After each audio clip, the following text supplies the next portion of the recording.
Sup there guys, just some ordinary dude here, and I'm once again joined by Fictional Media Bully. How are you big bellend? Big Bellend, how creative. Well, it's accurate though, isn't it? Yeah? Yeah, but uh, never mind. So this is going to be probably an unexpected podcast because Well, yeah, it's just we recently came out, this sort of news. I just saw it on a YouTube video the other day, and interestingly, just a few days before that, Fictional Media Bully and I were actually discussing this just by coincidence. But it turns out Argonaut Games, game company from back in the day, has recently relaunched as of this year, and their first project is to remaster their their main brand game from the late 1990s, Croc Legend of the Gobbos. for those that don't know, Argonaut was a pioneer in early 3D game design, or really 3D game design in general. Like they made a couple of 3D simulator games on computers in the late 80s, and then in the early 90s, um it was around this time Nintendo was interested in experimenting with 3D gaming, and Argonaut showed a lot of promise. They basically collaborated to make some Super Nintendo games that utilized a special chip that could create 3D graphics, like Starwing or Star Fox if you live in North America. Yeah, but they obviously at some point I think they just ran into money troubles, didn't they? And they ended up going out of business for a while. Well, up until recently. When did they go out of business? Like mid 2000s, I think it was, something like that. 2004. Yeah, pretty much. So yeah. So obviously the main games that I remember them for are the Croc games, even though there's only two of them. I didn't play one.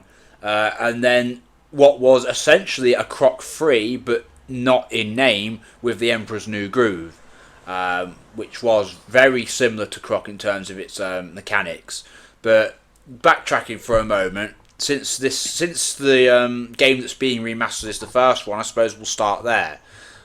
So Croc Legend of the Gobbos, game I had as a kid on the PS1, years after its original release, since I was 2 when the game first came out. It really is that old. It came out in late '97. Was you Yeah. two then? Yes, that's when I.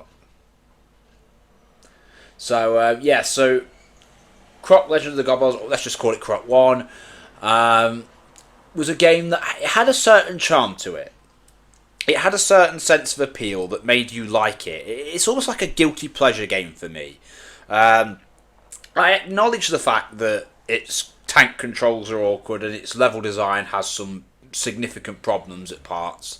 The game is far from a flawless masterpiece, but it has a certain charm of it, a certain sense of appeal that made you really get into it. Partly due to its presentation and also its music and its aesthetics. And to be fair, it did have some good level design aspects in there as well. Some puzzle solving based stuff and some decent platforming at points. For the standards of a game that controls like a platform that controls like a tank anyway. But yeah, Croc 1 it's almost like a better version of Sonic 06, where the aesthetics are far better than some of the technical aspects, but Croc isn't nearly as broken as Sonic 06 and is generally a better game to play than that. But it does have some of the same problems. Croc 1 is a functional game. It does work as it should. Basically, put it this way: if I were to rate it from like a technical point of view, I'd probably give it like a 5 or maybe a 6. But from like a personal enjoyment point of view, I'd probably give it like a 7 or an 8. Just because of enjoyment, because of the charm the game had. Even though I acknowledge it probably isn't really that it's one of those games that makes you like it. awesome. Yeah. So I have the first time I heard of Croc. I was obviously born later than the dude, and the PlayStation 1 was before my time. So the first time I heard of the little green crocodile was actually from a Cadicarus video when I was looking up his PS1 game reviews. Yeah. Which I mean that was the first time I heard of it, and apparently, funnily enough, if you was into Fox Interactive's content, like actually there was this is this is this is a bit this is a bit of I don't know if this is related or whatever, but um the Fox did Casper films in the mid to late 90s. I think it was them, Yeah. and when they released the dumpster fire of a prequel with Spirited Beginning on VHS in '97, roughly that, it contained a advertisement trailer for the Croc game because they were the publishers of the game. Yeah. So basically, kids back then probably picked up a shit film, but they were introduced to what looked like a colorful, fun kids game. Yeah. Yeah, and they probably maybe that's where they got it from. I mean, personally, when I got the game, again, it was a few years after it first came out. Early 2000s it would have been. I was always a few years behind. The PlayStation 2 was already out by the time I had a PlayStation 1. That's the thing. I was always a few years behind the times. But it was already in like a game shop that was on second hand, and there was like a free games for a certain price deal, and I just thought, oh, Croc. It had like a nice cover, and I thought, I'll buy that.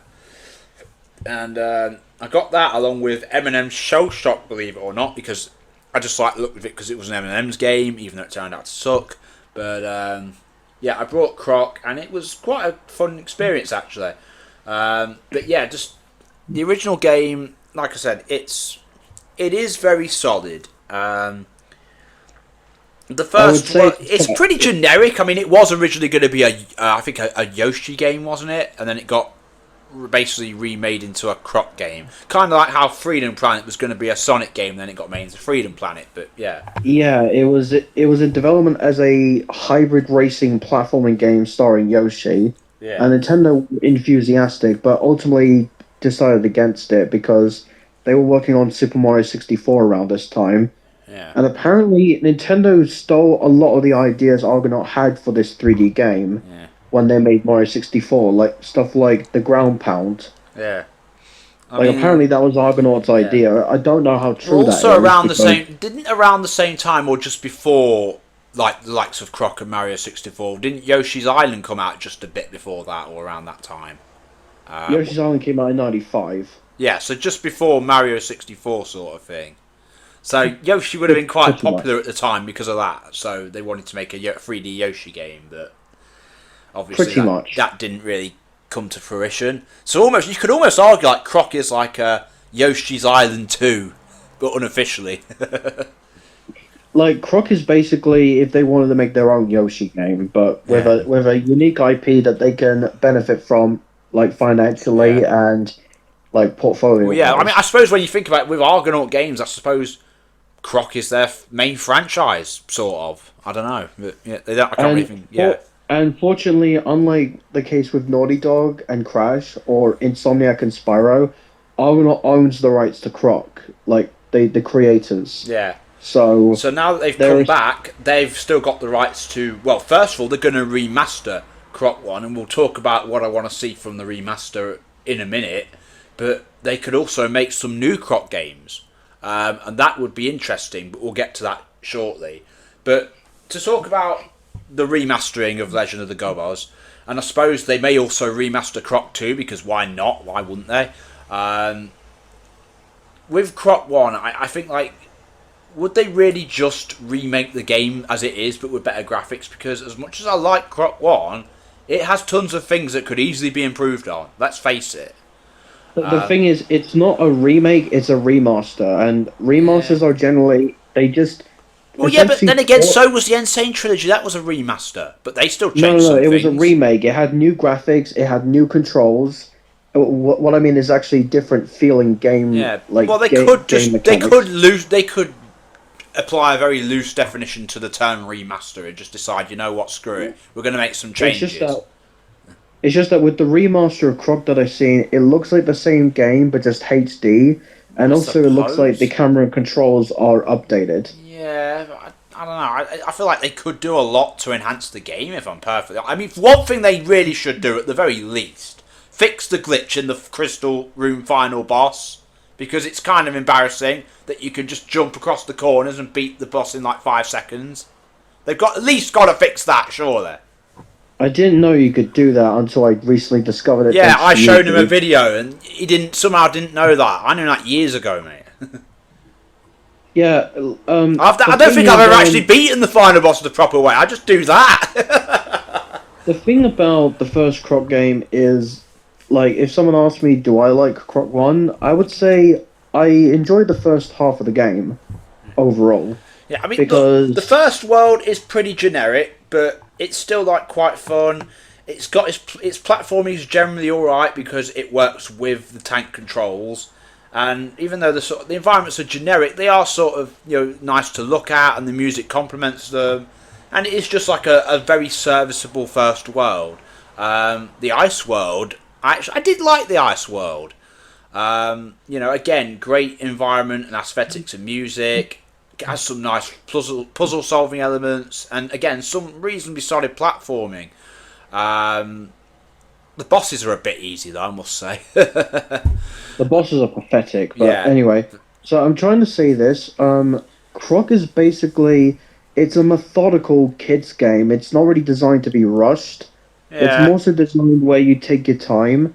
And the first two worlds, honestly, are genuinely fun because they focus more on the puzzle solving and environment observing aspect of the gameplay. Yeah. Where sometimes you see a box, but you also see what looks like a monkey swing, like Just next to it. And you have to. monkey bars or something. Yeah, sometimes you have to And- jump on the box to get on something else to run and grab something else and then go back to the box. Yeah, essentially, this is what you have to do to get the crystals that would open the door that allow you to rescue the last gobbo in Yeah. the stage. Yeah. It's actually a very engaging puzzle platformer up until a certain point. It Well, is. when you get to the island 3, I think that's when they start to focus more on the platforming and like sort of controls element of it. And The thing is, the game is not really designed. The mechanics are not suited to tight, strict platforming. Yeah, and this is one thing because it's not so bad at the start of the desert island. That's fine.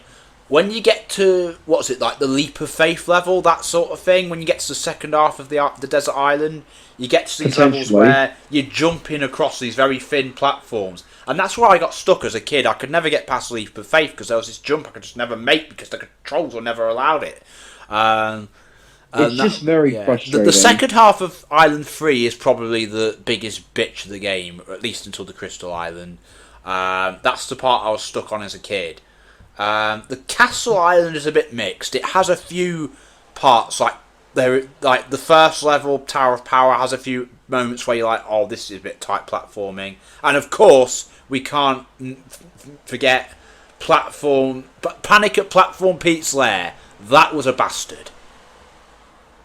Like, the main issue with the second half is not only do you have really tight platforming where they expect you to jump from the edge, and even then, there's like a 50-50 chance you make it or not. But the game also likes to change rules on how some of its mechanics work.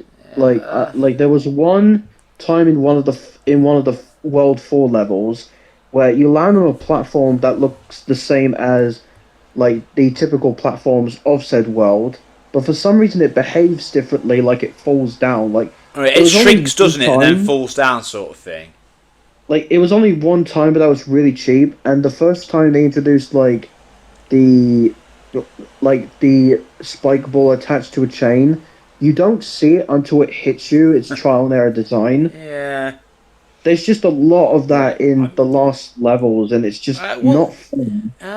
Well, it's sort of mixed in the fourth island because there are some levels where it is again more focused on puzzle solving. Like there was one level, Hassle in the Castle, and then there was also Dungeon of the Fright. That was a pretty good level because again they focused on puzzle solving elements. Pretty much. And then I think you had Ballistic Meg's Fairway, which was a bit of platforming, but again it was a bit of a puzzle solving element because you were working out how to time getting past things because when he ran and the sequence of which, so that was an okay level.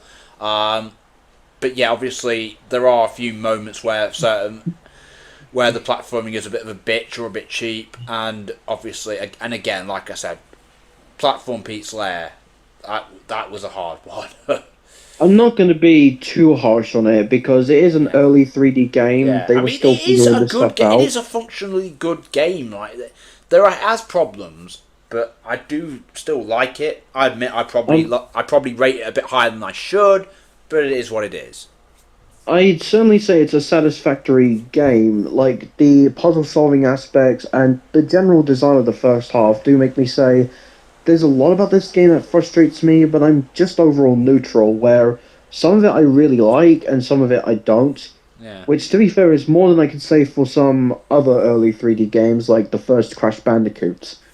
Here we go again. He loves to rip on Crash Bandicoot, this guy. Okay, You know how much let's this guy's pissed off the Crash fan base and the entire PlayStation community? You know, they hate him even more than the Loud House fandom. Oh, whatever. Family Guy cutaway sketch there. You went there for a minute, dude. Whatever. But anyway, so yeah, Croc 1 was a serviceable game, and according to FMB, Croc 2 does improve on some of those elements, and then what we have is, we haven't got an official Croc 3, but obviously Emperor's New Groove did sort of act as an unofficial Croc 3, which further improved on things, and was generally quite a great game, actually. Even though it had that bitch Jaguar level that I could never do. Yeah, I think I could talk about Croc 2 a little bit. Yeah. It is... Croc 2 is a good game, just not a great one. Right. It has a lot of... It does improve on the first game in a lot of areas, most notably play control, because now it has proper Mario 64-inspired 360 movement, and you can actually control the camera a lot easier now. Right. So this time around, you have mechanics that are a lot more suited to the precise platforming, which is something that the first world does engage with quite quickly, and it is quite enjoyable just moving around the environments. Yeah. It's generally enjoyable to just move in the game. It's quite good. Yeah. And there's also gameplay variety. There's kart racing, there's boat racing, there's a hang glider section, quite a bit of variety. Now, is the variety good? Well, gameplay wise, not exactly. They're very basic, and the one where you play the snowman level is honestly pretty bad. Very unpolished, controls like shit, but yeah. they do make sense in the context of Croc 2's design that focuses a lot more on the world building. The story in Croc 2 is a bit different. Croc 1 was just kind of, oh, stop this evil guy story. And the second game, it does have the bad guy come back. Yeah, he gets resurrected at the start, and then, yeah. Yeah, but Croc 2's narrative is basically Croc tries to find his long-lost parents. Yeah. And it's generally pretty good. Like, to be fair, the stories in both Croc games are generally pretty well done. For what I can understand, what I've seen of Croc 2, I mean, they do actually, well, they have speech to have them like communicate, whereas obviously it's entirely speechless in the first game. And obviously, they took inspiration from Banjo-Kazooie. Yeah, and some of the gobbles are actually, like, they have individual looks now. Like, there's a scientist gobble or something. Whereas obviously there was a king gobble in the first game, and then there was just lots of other normal orange gobbles. And they all sort of look the same. Much. But then again, I suppose in the first game, because it wasn't really story driven, they just had them be there. But yeah, like the second game does a lot to add to the world building, and so when you see these gobos like have these activities like boat racing or fishing, well, there's no fishing gameplay in there, which kind of sucks, I guess. But whatever. But yeah, I mean, it is nice that there's more to the world building, so whenever there is a different gameplay style, it is justified, even if, honestly, they're more so designed to be breaks from the platforming, because the platforming levels are actually long and difficult. And so you want to have a break from it here and there to refresh the pace of the game a bit and the flow. Pretty much. But yeah, so obviously, here's the main thing. With Argonaut Games, I would be interested to know, with its relaunch now, all these years later, how many of the staff members are new and how many are from back in the day having returned.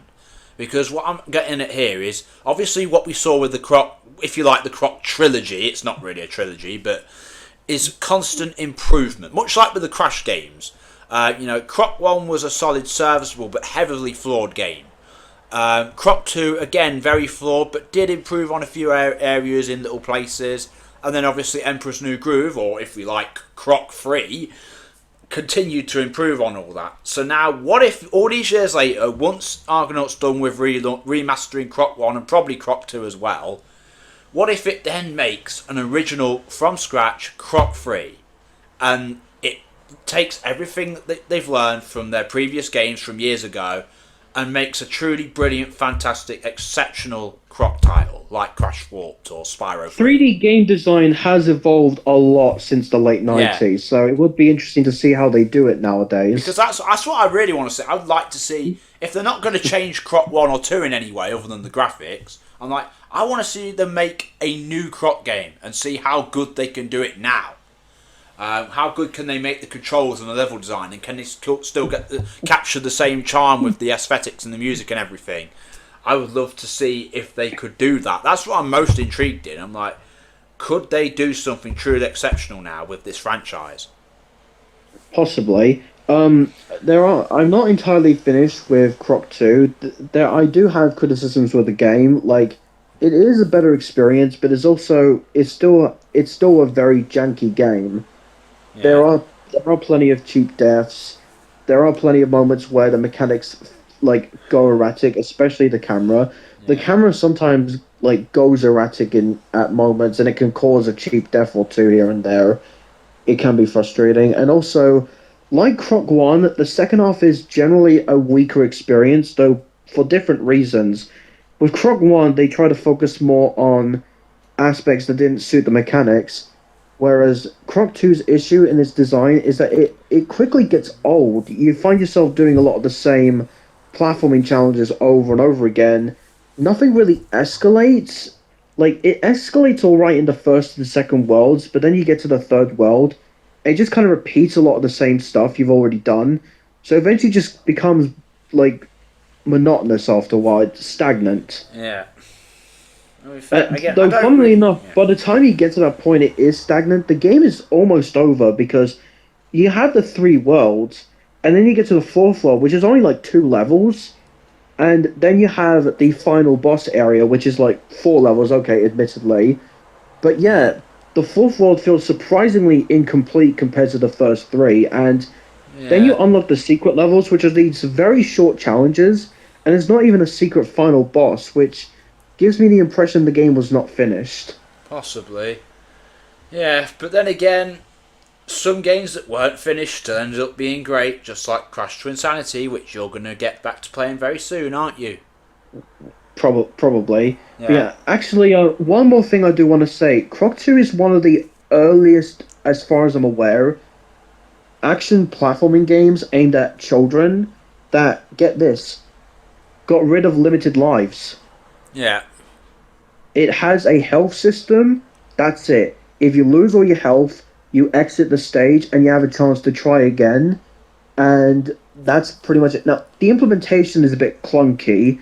When you finish a stage and come back into the hub world, your health is not restored.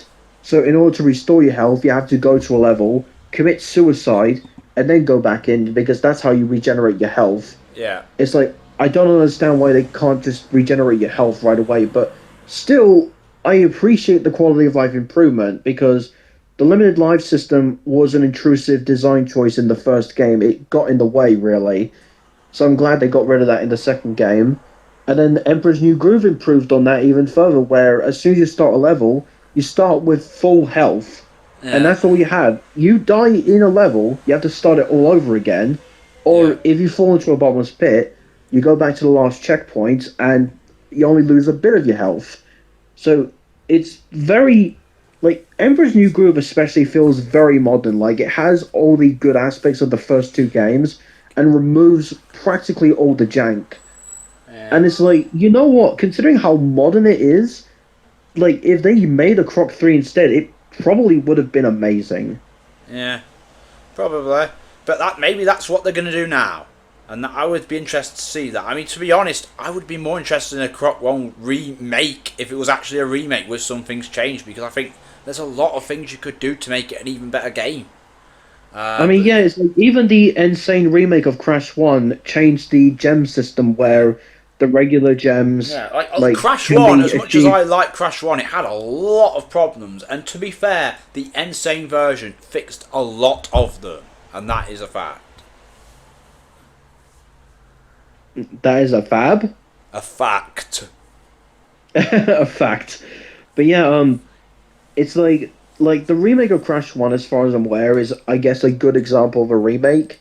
So I guess it is a bit lame that Croc 1's remaster doesn't seems like it's just Well, again, updating the we're all we're controls seeing and the is it just resolution, and says the that's it. title remaster, and we're just seeing a few clips. We don't know exactly what they're doing. It could be more of a remake. They could make changes. We don't know. If I do have an issue with Croc as a character, really, it's that it's just a crocodile, really, with a backpack. I suppose. But then I again, Sonic mean, is a hedgehog who's blue with red shoes. I mean, yeah, Crash it's is just that. an orange fucking rodent thing with jeans. Mario Uh, is just a weird looking plumber bloke with a moustache. well, yeah, but it's really just the name Croc. It Yeah. doesn't sound very, I don't know, inspiring. Like imagine What if would you Sonic call was him then? like imagine if Sonic was called Bluey the Hedgehog, if you know what I mean, Yeah. or Well, I don't Hedgie know. the Hedgehog. Okay, okay, let's do that. What would you rename Croc? What would you call him? Uh, it, like it's just a subjective criticism. Like the name doesn't mean much in the end. It's Yeah. it's like I'm struggling to think of a name because I'm looking at this character, and it's like okay, it's a green crocodile with one fang, and it's funny because Sonic had a character called Fan the Sniper or Knack the Fact, Weasel. yeah, yeah. And he came back in the Triple Trouble remake. Yeah, it's And kind that of was a like remake. That had some changes made to it. And it was a fan game as well. yeah, pretty much, and But yeah. it's like Croc is like it's like Croc is like man, I like to repeat is like Fuck's sake. I think he's having a bit of a stroke or something. It's time to dial fast. You know? yeah, I ate 30 hamburgers this morning. Yeah. Yeah, he probably did looking at him. I've seen what he looks like in real life.